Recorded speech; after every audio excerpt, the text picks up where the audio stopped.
Welcome to Brewfest, and I'm joined by one of the hard-working members of Kiwanis who's telling us exactly how successful this year is. Mike, thank you for taking time to talk to us. Hey, it's my pleasure. I mean, it is a busy day, but, you know, you can always squeeze in a minute for you.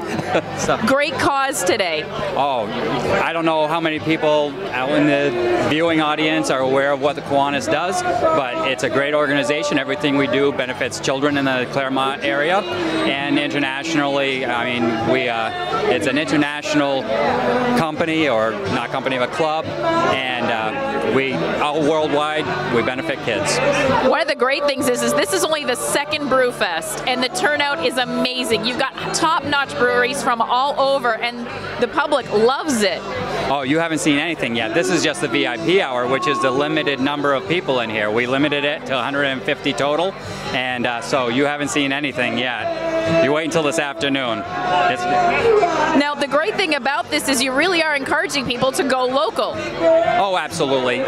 If you look around at the breweries that are here, you'll see that most of them are from, well, actually all of them are from the New England area, and a large percentage of them are from New Hampshire.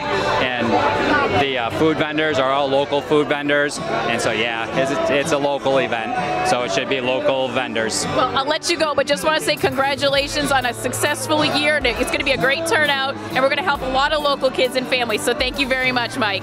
Thank you for coming.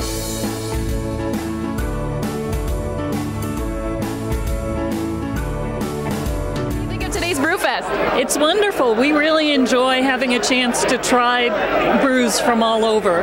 Do you have a favorite yet? No, just this is my second one. I was going to say, we'll start slow. Remember, slow and steady wins the race. How about you? I like the IPAs mostly, so I'm trying those. There's a lot of beers here today, so you kind of have to walk around and see what you want first. Well, you picked a great day. Thank you for coming.